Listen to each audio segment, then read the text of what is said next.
We are officially halfway through 2024, and I want to ask you, how many of your goals have you accomplished so far? What on your vision board has actually come true?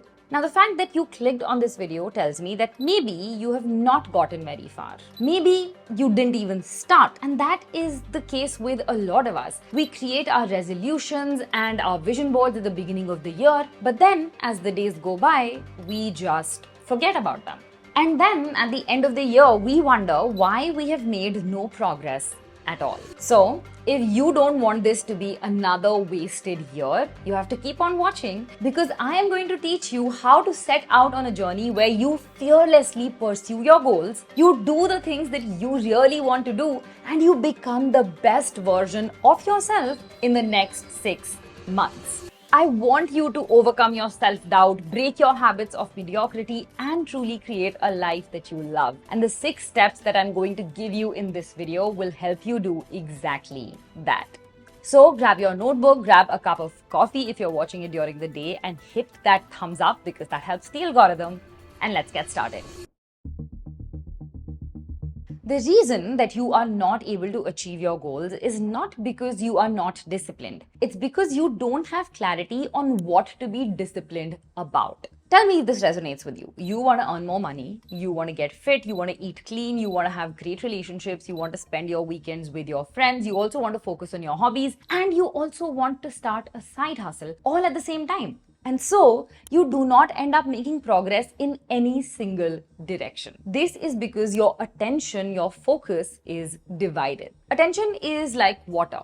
When it's loose, it's unstructured, it's like rain. It's falling, you can probably fill a bucket with it, but it's going to take you a lot of time. And it's harmless. But when you turn it into a jet and focus it on a very small surface area, you can even cut through stone and steel. So your first step is going to be to pick 1 or at max 2 goals to focus on for the next 6 months. This is going to become your narrow field of vision. So of course you will need to sit and sift through your goal list and pick the most high priority goal right now. What is your top priority right now? What is that thing that if you do or accomplish in the next 6 months is going to impact or change every aspect of your life? So one of my goals for the next 6 months is losing weight, because my health has an impact on every single aspect of my existence. And my second goal is achieving the income number that I set for myself at the beginning of the year. Because if I achieve that, that will give me so much leverage and freedom of choice in the next few years to truly pursue whatever I want to pursue. Now, one of the biggest objections that people have when they try to zero in on 1 or 2 goals is that they will miss out on fun stuff. They will miss out on weekends with friends. They will miss out on parties, or they will miss out on traveling. That fear that other people are going to have more fun than them or will be doing better than them at things. But just take a pause and ask yourself, if you feel unfulfilled at the end of the year and you feel like you've not made any progress, will that make you feel like you've missed out on life? If you can resist the temptation of an immediate reward for a more substantial reward in the future, nobody can stop you from achieving what you want. And the best part is that you can train yourself to do this. But how exactly? One is use loss aversion to your advantage. Now, loss aversion is a concept in behavioral economics and psychology, which suggests that the pain of losing something is psychologically more impactful than the pleasure of gaining something. For example, if you lose out on a promotion, it's going to be more painful than the pleasure of actually gaining a promotion, because that will get lost in your sea of goals and you'll just want to accomplish another goal after that, right? Isn't that how it works? So if you are concerned about missing out on life while you pursue these 1 or 2 goals for the next 6 months, quantify what is the pain of losing out on your goals going to look like. For example, if you don't work on your side hustle right now for this next 6 months, if you don't lose this weight right now, what will you lose out on? Write down the most extreme, harshest possible scenario of losing out on your goals, of not fulfilling your goals. And these will then act as a better motivator for you as compared to the motivation of that pleasure when you don't miss out on stuff. I know that this sounds extreme, but it's super effective. And sometimes when we are giving ourselves too many excuses, the only way to cut down on them is to take extreme measures. And the second thing you want to do to delay gratification is tie a substantial reward to your goal. Let's say that your goal is to make 50 lakhs by the end of the year. Tie that achievement of that goal to a substantial reward, like you get to travel to your favorite destination if you earn 50 lakhs in this year, or you buy your parents something that they've always wanted but couldn't afford. Delaying gratification helps you eliminate feelings of shame and guilt and regret. And instead, they help you take pride in your choices. You know that if you accomplish this goal today, in the next 6 months, you are going to be able to afford that thing that your parents want. You are going to be able to afford that trip that you want to take to Iceland to see Aurora Borealis. So instead of feeling sorry for yourself for not going to a party or on missing out on fun in the moment, you feel empowered by your choices. You feel empowered in doing so because you know it's taking you closer to that thing that you really want to achieve. Now, most of us set goals that are result-based, right? I just did it multiple times in this video. I said that I want to lose weight or I want to get to my goal income, gaining muscle, gaining 1 million subscribers. All of these are examples of result-based goals, right? And these are important.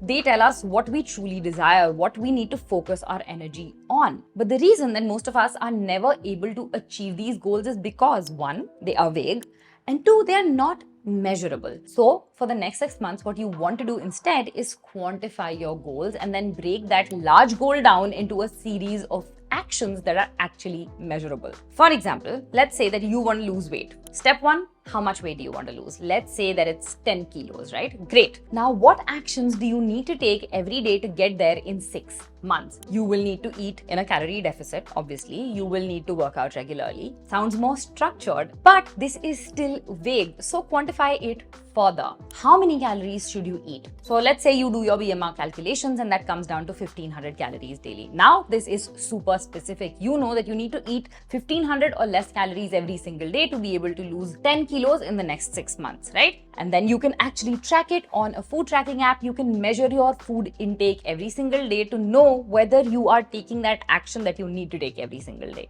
Similarly, instead of just saying work out regularly, you say, I will do strength training 3 times a week and do cardio 2 times a week. And then you go on the internet, figure out a 12-week plan, which gives you 3 days of strength training. And it has structured workouts that you can follow from one step to the last without getting overwhelmed. That is super specific and measurable. You are able to track your progress. You're able to track whether you did those exercises every single week. How much weight did you lift? Did you progress every single week? And that is extremely important. When you do this, this just means that every single day you can track your progress. You can focus on the action without getting overwhelmed by your overarching goal. Sometimes when we just look at the result and when we don't account for the system or the actions, it can seem more and more daunting every single day to get to that goal because we are reminded that we have not done anything today to get closer to that goal. So doing this, which is setting action-based goals for your daily steps and tracking those actions every single day, basically takes away all of that overwhelm. And if you're the kind of person who feels overwhelmed by the concept of consistency, if you feel like being consistent is being restrictive or something like that, remind yourself of the butterfly effect. Butterfly effect is the theory that small, insignificant changes in a complex system can actually have large, unpredictable consequences over time. So put your faith in these tiny changes and just try it out for the next 6 months. It's not your entire life. It is an experiment that you're doing for the next 6 months. Doing things even if you're not good at it. Our perfectionist tendencies stem from our fear of failure, our fear of being judged. And this fear just keeps us in the same place over and over again. It becomes an excuse to not take action. Because if you never take action, you are never going to fail and you are never going to be judged. Fear is the driving force of mediocrity. And it's a learned behavior. You have to remember that if you're not working towards your own future, you are working towards somebody else's. If you do not invest time and energy into an identity that you want to create for yourself, you will invest that time and energy into an identity that has been assigned to you. And that is why action, imperfect action, becomes so important. Everything we do in life, from walking to eating with a spoon to driving or riding a bicycle, has been the result of imperfect actions done repeatedly till they became second nature. So for the next 6 months, I want you to take action on everything that you set your mind to. Be purposely imperfect. Tell yourself that you want to make these mistakes, that you want it to be imperfect, that you want to be criticized for your mistakes. Because for your mind, if you want it, then it's not something to be afraid of. If you want it, that means that there's no space for doubt or hesitation. The action doesn't have to be delayed and you do not have to wait to be perfect. So now one objection or one query that people can have here is that they're not afraid of failure. They don't want to be perfect, but they're still struggling to take action. And that is because we take actions that align with our concept of self or our self-identity. If you do not fundamentally believe that you are worthy of a great life, you will not act in accordance to it. Your actions follow the beliefs that you have about yourself. So you have to start by believing that your ideal life is possible. Do whatever it takes. Affirmations, meditation, mindfulness practices, daily journaling, writing about yourself in the present tense that reframe your mind into believing that what you want is actually possible. One of my favorite ways to shift my negative self-perception is to remind myself that the reason I want something is because a version of me already has it. That thought, that desire would not come into my mind if I was not capable of taking the actions to fulfill that desire in the first place. If you have the vision of an ideal life, it has come into your mind because it is meant for you. And you have to continuously work on this belief, this mindset, because we are constantly bombarded with things that fuel our self-doubt. We are constantly given so much information that goes against our belief system, our belief of wanting the best for ourselves. And that is why you continuously have to work on this mindset, especially for the next 6 months. And simultaneously, you also need to start taking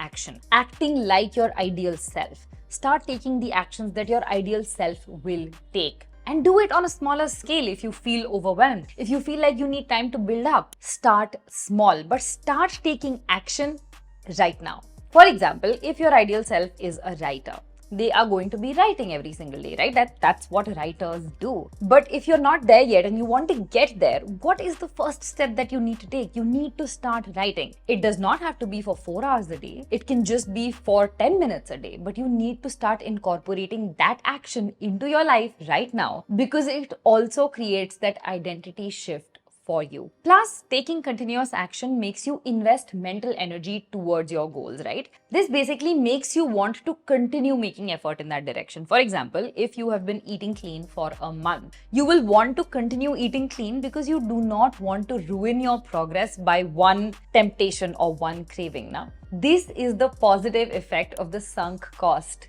fallacy. It helps you build momentum, and that momentum takes you to your goals. So for the next 6 months, you are going to commit to taking the smallest possible action towards your goals every single day. So if your goal is to do strength training 3 times a week and do cardio twice a week, you are going to get up and get out of your house and go to the gym every single day, even if it is just for 10 minutes. Even if you just go to the gym and come back, that taking that action of showing up is extremely important.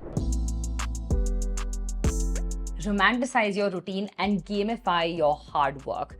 Instead of thinking of everything that you have to do, all the actions that you have to do to get to this goal, instead of thinking of them like a chore, like a burden, figure out how you can make them more enjoyable.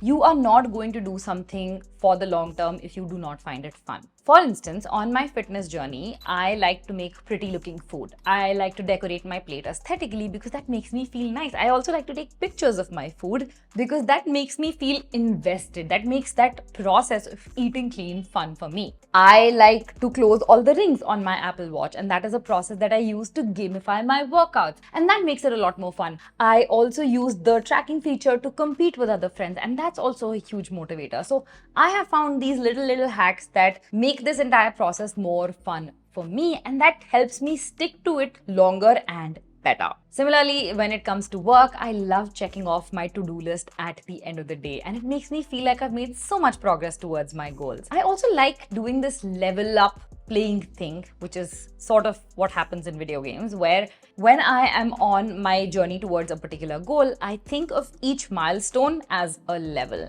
And as soon as I complete that milestone, I level up in the game. And if I reach the end goal, then I have finished the game and I have won it, right? So it's a mental shift mostly for me, but you can also create like a chart. You can give yourself a star every time you level up, every time you achieve a milestone, every time you fulfill that little bit of thing, and that acts as such a huge boost of motivation. And you can also tie all of these milestones to rewards, like I spoke about earlier. So one of my goals this year was to save X amount of money in the first quarter, and if I did, then I would buy myself an iPad. And so I saved that much money and I went ahead and bought myself an iPad, and that motivated me to do the same thing over again so that I can fulfill my next goal.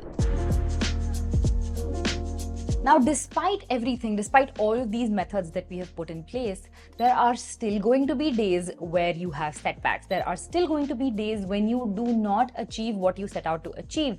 There are going to be days when you don't follow your trajectory exactly, when you don't take the action that you're supposed to take that day. Your growth journey is not a linear upward graph like this, right? It looks something like this. The difference between people who get to the top and people who just stay where they are is whether they take failure in their stride or whether they give up at the first sign of resistance. So for the next 6 months, I want you to focus on just this one mindset shift. Whenever you are faced with failure, instead of just giving up in the moment or feeling like you've given up, ask yourself, if this thing is not working for me, how can I make it work for me? If you are unable to reach the destination, change the route, not the destination. This is a very important quote to remember, you guys. Let me give you an example. Let's say that you set out to do 3 strength training days in a week while going to the gym because you wanted to build muscle and lose weight, but you were not able to go 2 days in this week, right? Now, one thing that people would do is, okay, I've not gone 2 days, let me not go the entire week, I will try next week, and let me also binge eat and let me also eat junk.